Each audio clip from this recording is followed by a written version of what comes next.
Well, it's Friday, the 10th of January 2014. Good evening and welcome to Primetime News. I'm Sonali Wanigababige. And I'm Nadim Majid. Let's start off the bulletin with a look at the headlines. The headlines on Newsfirst at 9. Importance of amending existing laws to ensure that the recommendations made by the Sri Lanka Human Rights Commission are implemented, reiterated. What will John Amaratunga's next decision be?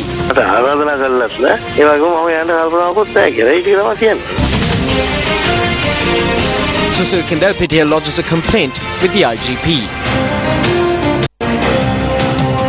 Demonstrations over issues at schools obstruct roads. Newsfirst at 9. Starting off your news for tonight, a controversy is brewing over a tweet released by the official Twitter page of the US Embassy in Colombo. Well, Sonali, while the tweet itself has sparked a furor in social media circles, both the US Embassy and the Sri Lankan military have responded.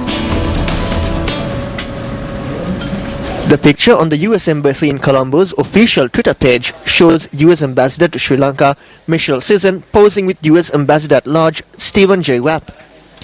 The picture is accompanied by a note stating, quote, St. Anthony's Ground, site of January 2009 killing of hundreds of families by army shelling, unquote. Army media spokesperson Brigadier Ruwan Wanigasurya denied these allegations. We are surprised to see an official website of the US Embassy carrying no photograph with a note alleging that Sri Lanka army shelling had caused hundreds of families' deaths in a ground called St. Anthony's Ground in Iranapale area. There has never been any incident reported at that time or thereafter or before. So this is completely a hypothetical allegation leveled against the armed forces by the US Embassy without any substantiated evidence, and we regret that the embassy resorted to such false reporting at this juncture. They may be trying to prepare ground for something else. That is how it appears from the outlook. That's what the people generally say. Meanwhile, Director of Public Affairs at the US Embassy in Colombo, Christopher Teal, speaking to Newsfirst, had this to say. First of all, I would like to point out that the LTTE is still a prescribed terrorist organization, and the U.S. continues to prosecute them. Ambassador Stephen Rapp and Ambassador Sisson had an opportunity to recently tour a number of sites in the north from the final months of the conflict in 2009, where accusations of violations of international humanitarian law and human rights abuses by the government are the greatest, and met with many of the survivors. The photograph, as I mentioned, these were opportunities for Ambassador Rapp and Sisson to tour sites of the so-called no-fire zones, and during that time we heard from many survivors who described what was going on, and those accounts we feel need credible independent investigations.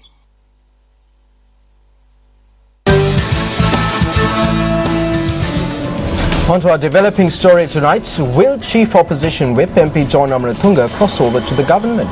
Well, this debate was fueled when MP John Amaratunga accompanied the President on an official state visit overseas. MP John Amaratunga returned to the island today at the conclusion of his visit.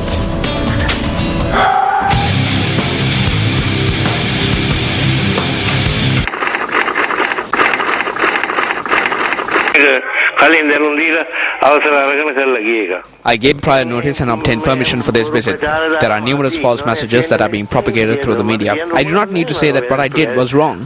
Do we not know the tales that are told in the media and the press? I will not be troubled by these.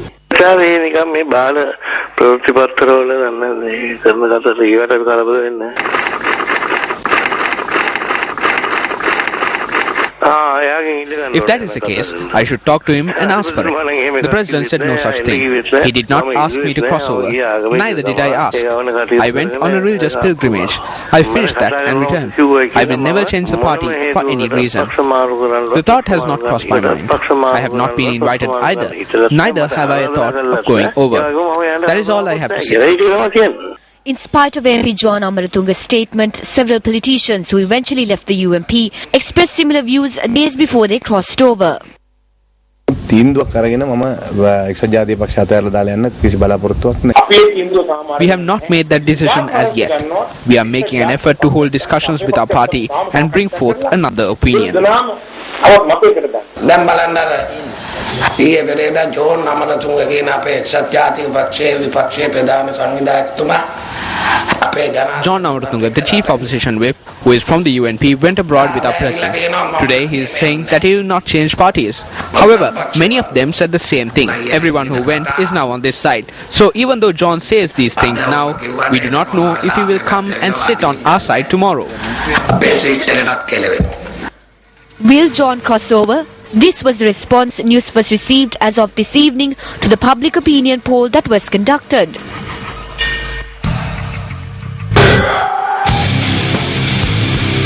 The condition of Gayan Madhushankar, the student of Panamure Mahavidyalaya in Abilipitiya, who was speared in the face by a javelin, is steadily improving. Well, Newsfirst visited Gayan at the hospital today. Newsfirst visited the accident ward of the National Hospital in Colombo today to inquire into the well-being of Gayan Madhushankar, a student athlete who showcased his sporting talent in the national arena. Doctors at the emergency unit say that the condition of Gayan, who miraculously survived after a tragic and yet fortunate accident, is showing positive signs.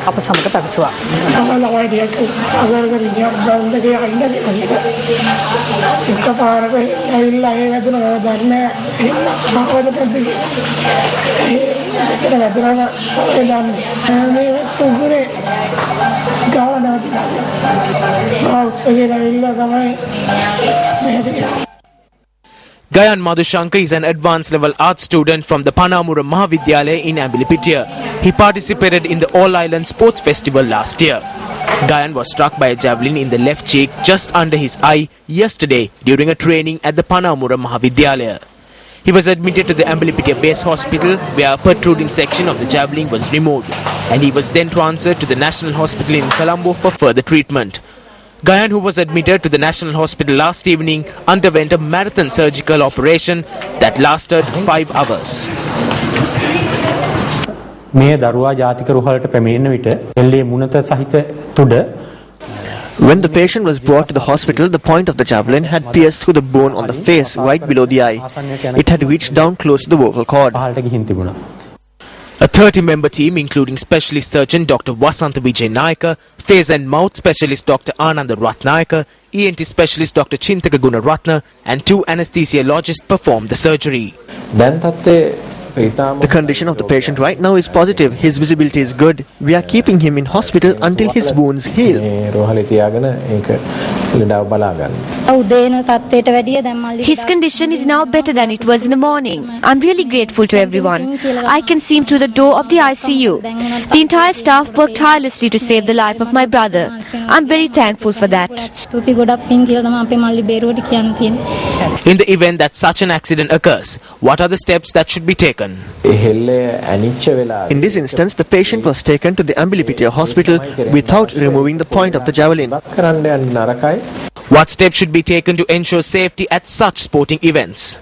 That these days we have a sports meets, in the house meets, and definitely that all the students and especially the teachers, sports teachers, they have to be very careful. They can't train together. And the other events and the throwing events, they can't train together. And we have to be very careful. And especially this house meet, always the beginners are coming for the training. So they can't use the javelin or punt shot or discus. So they have to be very careful. And I want to advise especially the coaches, don't allow to train alone. Moving on to other local news, a group including an employee of the Bulat Sinhala Pradeshia Sabha commenced a hunger strike opposite the Bulat Sinhala clock tower this afternoon. That's right. Now the hunger strike is being staged in protest against the operations of the Pradeshia Sabha. The hunger strike commenced this afternoon, moments after the new chairman of the Bulat Sinhala Pradeshia Sabha assumed office. The former chairman was forced to step down after his budget was defeated for a second time. Former Deputy Chairman Indika Hevage was appointed as the new chairman of the Pradeshia Sabha. The Pradeshya Sabha employees and the group who are engaging in the hunger strike charge that the process of appointing a new chairman is undemocratic. What I am saying is, how can a person who obtained 22,521 votes be sent home? Is this democracy? This cannot happen. There is no point in spending millions and having elections. What we commenced here is an attempt to protect the view of the people of Bulat Sinhala. Meanwhile, a group of parents staged a protest today requesting the current principal of the Digampathana Primary College in Sigiriya to be transferred. The crowd, who protested opposite the college for about an hour, proceeded towards the Colombo-Trincomalee A6 highway. Thereafter, they engaged in their protest by blocking the Digampathana roundabout, which led to a heavy build-up of traffic. Our reporter in the area said that Central Province Minister Pramita Bandara Tenukon arrived at the location and engaged in discussion with the protesters. A decision was reached that the principal would be transferred to the regional office. The protesters dispersed thereafter. Meanwhile, another protest was held by a group of parents in Uhana in Ampara, opposing the transfer of the principal of the Udayagiri College. According to our reporter in the area, the protesters blocked the Ampara Kandy Road in Uhana, hindering the flow of motor traffic for nearly 2 hours. The crowd dispersed after the police promised to mediate and help them with their request. Residents of Higher Howler in Alpitia Thiniawala also protested today and blocked the Morawaka Colombo Road around the Thiniawala area. The protesters requested that the road leading to their village in Higher Howler be repaired. They voiced their request to the Secretary of the Minister of Plantation Industries, who arrived at the scene. The protesters dispersed after the police promised to intervene in the matter.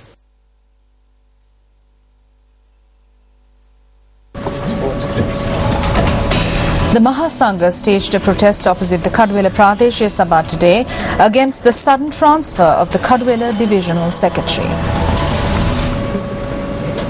Monks from the temples in the Kadwela electorate took part in this protest. The monks point out that the sudden transfer had resulted in the activities at the Divisional Secretariat coming to a standstill. The monks in Kadwela expressed their displeasure over this transfer. We wish to also call on officials not to make arbitrary decisions to transfer government officials.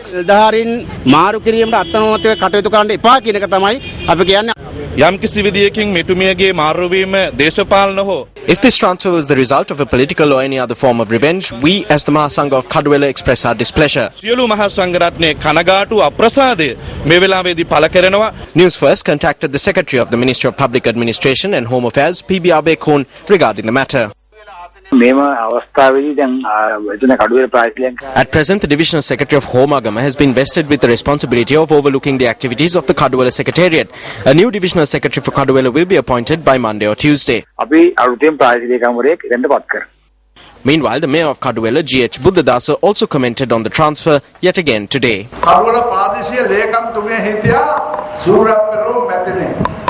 Mrs. Surya Peruma served as the Divisional Secretary of Kadwela for over 5 years in an unbiased manner. 16 years ago, a Venerable Thero passed away and an event to remember the late Thero took place at the premises of the Navagamo temple. Mrs. Surya Peruma was transferred with immediate effect because a certain politician was not invited. She was transferred because Vimal Veerawansa's name was not included.